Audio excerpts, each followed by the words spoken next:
ចម្រើនពរញោមនៅថ្ងៃនេះនៅពេលម៉ោងយើងនេះ2នាក់ទាហានត្រូវសម្រាប់ជាបាល2នាក់ហើយញោមឯងឈ្មោះញោមក្រូចសវឿនគាត់ជួយជើងនៅមុខ3ក្រូចសវឿនក៏ក្រូចសវឿនគាត់ជួយជើងនៅមុខ3ហើយឥឡូវនេះគុំជាបាលជាតិពុលក្នុងខ្លួនព្រោះហើយប្អូនម្នាក់ទៀតនោះឈ្មោះឈ្មោះសវណ្ណឆៃជួយជើងនៅជើងតែណាំពុលដែរណាណាំពុលដែរចឹងសូមញោមចូលរួមគ្រប់គ្រងក៏ផងទាហានយើងជួយជើងនៅផ្ទះព្រំដែនជួយច្បាំងទៅនៅក្នុងទីពេទ្យមានណាដឹងផងមើលនៅពេទ្យម៉ោងនៅ2នាក់ជាបាលគ្រប់គ្នាអត់មានណាមកជួយមើលអ្នកសោះនេះអត់ឲ្យមើលលើកទឹកចិត្តអ្នកសោះញោមជួយរួមជួយចាត់ជួយមកលើកទឹកចិត្តគ្នាព្រោះបើយើងដេកផ្ទះគាត់ដេកព្រៃនេះឥឡូវគាត់មកសម្រាប់ជាបាលនៅពេទ្យម៉ោងយើងនេះហើយជើងចូលរួមលើកទឹកចិត្តជួយឧបត្ថម្ភគាត់ផងព្រោះនេះជាវីដេអូអំពាវនាវបន្តពីគុណម្ចាស់គឺខ្ញុំតំណាងឲ្យបងប្អូននៅជាពលរដ្ឋស្រុកមោងវិស័យទាំងអស់គ្នាក៏បានមកសួរសុខទុក្ខចំពោះលោកពុកហើយនិងបងប្រុសដែលសម្រាប់ព្យាបាលជំងឺនៅមន្ទីរពេទ្យគាត់ជាទាហានឈរជើងនៅតំបន់យើងមុំ3ចាហើយនិងបងប្រុសខាងចំតែចាបងគាត់បានសម្រាប់ព្យាបាលផ្សេងត្រូវផ្សេងពលអញ្ចឹងវីដេអូមួយនេះគឺសូមអំពាវនាវដល់បងប្អូនប្រជាពលរដ្ឋនៅក្នុងស្រុកមោងវិស័យទាំងអស់គ្នាចាបងមិនថាក្នុងស្រុកទេបងនៅក្រៅស្រុកសូមមេត្តាចូលរួមជួយឧបត្ថម្ភចាហើយនឹងសូមគោរពអញ្ជើញបងប្អូនដែលជាប្រជាជនរួមស្រុកទាំងអស់គ្នាចូលរួមមកសួរសុខទុក្ខនិងលើកទឹកចិត្តដល់ពួកគាត់ផងដែរបងណាចា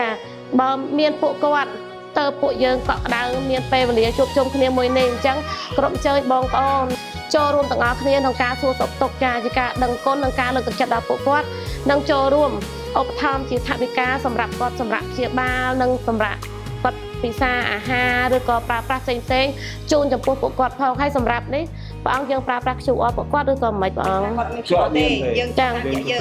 អញ្ចឹងឥឡូវជំរាបជូនបងឥឡូវសម្រាប់ការទទួលជំនួយគឺខ្ញុំបកគោជូនទៅ QR ព្រះអង្គព្រះគុណម្ចាស់តុយសុខីមព្រះគ្រូវត្តសូរិយារាមព្រះអង្គអ្នកទទួលតែម្ដងសម្រាប់ព្រះអង្គបែងចែកជូនលោកពុកនិងបងប្រុសដែលក៏សម្រាប់ព្យាបាលទាំងពីរនាក់ណាបងណាចុះបងអាចឧបត្ថម្ភបានតាម QR ខាងក្រោមនៅក្រោមវីដេអូណាបងអរគុណចាសូមអរគុណ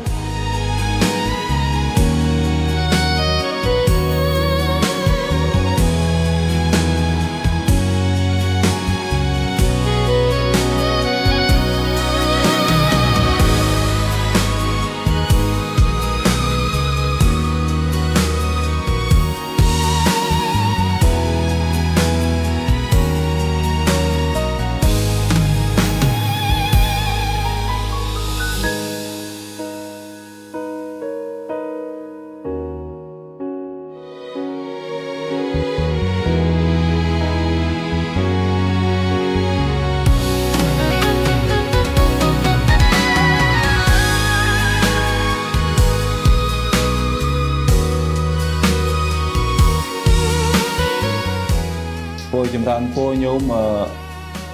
នៅស្រុកមោងសៃយើងនេះញោមក្រូចសវឿនគាត់ជួយជើងនៅមុំ3ហើយគាត់បានមកស្រុកមោងនេះឥឡូវអាឆ្នាំពុលហ្នឹងវារើធ្វើឲ្យគាត់ហ្នឹងពិបាកក្នុងដង្ហើមបើន័យថាក្នុងខ្លួនគាត់ហ្នឹងមានជាតិឆ្នាំពុលហើយជាទាហានយើងជួយជើងនៅព្រំដែនមុំ3ព្រោះហើយឥឡូវសម្រាប់ជាបាននៅមន្ទីរពេទ្យស្រុកមោងសៃយើងនេះអាត្មាជាមួយនឹងញោមទាំងអស់គ្នានេះតែងតែជួយដល់ទាហានយើងគ្រប់ទាហានហ្នឹងឲ្យតែទាហានតាមឲ្យតែដឹងគឺជួយតែបច្ចុប្បន្ននេះគឺអាត្មាមិនមានអីទេតិចតួចទេញោមតែសង្ឃឹមលើញាតិញោមពុទ្ធបរិស័ទទាំងអស់ចូលរួមតាមរយៈជួយគាត់ផងព្រោះជាការលើកទឹកចិត្តដល់គាត់ដែលខំប្រឹងប្រែងការពារឈួរច្បាំងនៅតំបន់សង្គ្រាមយើងឯមុខនោះហើយនេះសិតតែការចូលរួមរបស់ញាតិញោមចូលហើយចូលមកទៅអាត្មាជាស្តុកចេះចែកម្លេចទៅព្រោះថ្ងៃមិញ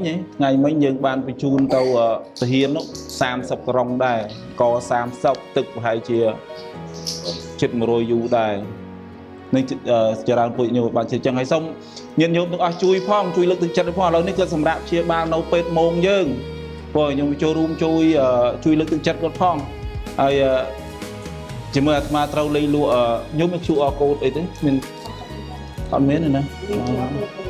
អញ្ចឹងបងប្រុសគាត់អត់មានជួអកូនទេអញ្ចឹងបើបងប្អូននៅខាងគាត់ចង់ចូលជាជួយតាមជាអាត្មាគាត់អាត្មាបញ្ចាប់ចែកជូនគាត់ព្រោះតាមចែកជូនគាត់អញ្ចឹង ជារួមជួយគាត់ផងញោមជួយផង